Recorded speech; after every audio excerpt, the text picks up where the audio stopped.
Guys, welcome back. So at this point, we have our screen. So on the left-hand side here, we started the validator. Now these are the logs. It's downloading the blockchain. And then on the right, this is the old terminal screen, which we'll come back to in a second.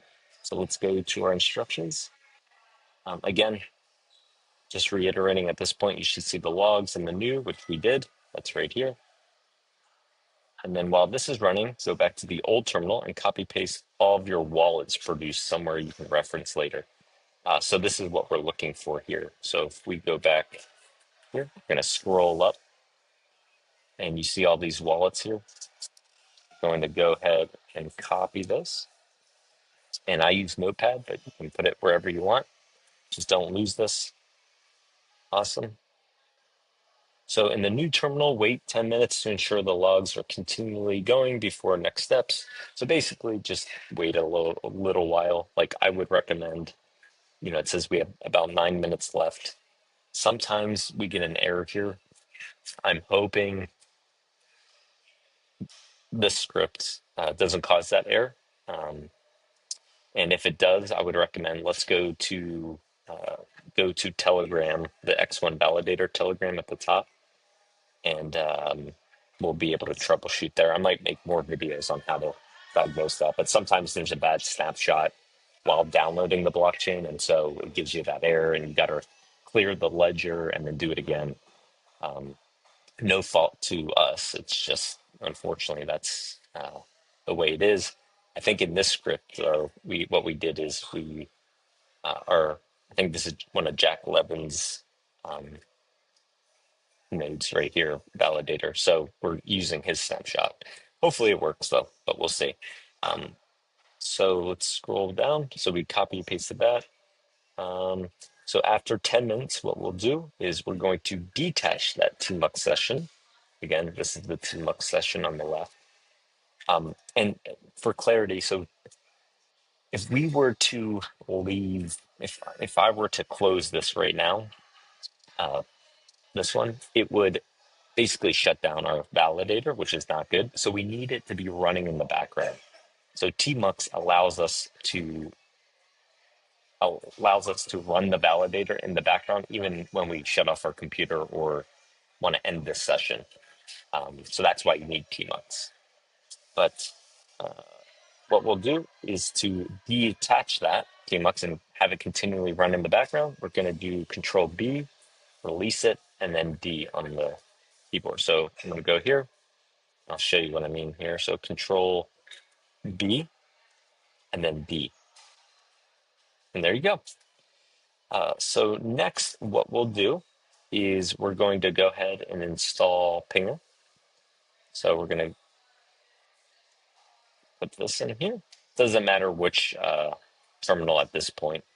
So we'll just use the left one for now. Okay, so the reason why I'm getting this error is because before making this video, I had started to install Pinger. So I'm going to pause this video, delete it, and then redo this section to kind of see the exact flow. But it's pretty straightforward. You're just copy pasting. All right, so I just removed everything related to Pinger. So let's see if it works now. So I'm going to go ahead, put this in. Awesome. I'm going to put this in. All the child process.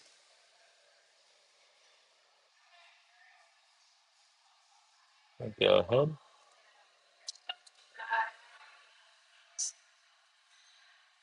Hit enter. So right here, you're going to want to copy this. As you can see, it gives us our seed phrase, but we're also going to copy the public key.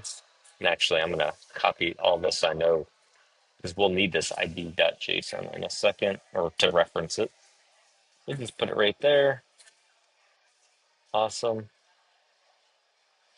And then we're going to take this. Confirmed. Awesome. Go with this. So we're going to add this part right here. And we're going to, again, do Control O, enter, and then Control X to exit. So put this in here. So then we're going to do Control O, enter, because we're going to save it as pinger, and then Control X. Awesome. All right, now we're going to allow port 3334. I think we don't necessarily need to do this, but just in case you have a firewall on, I think by default InterServer doesn't have the firewall on, so it won't matter. And then finally, we're going to start the pinger. Cool.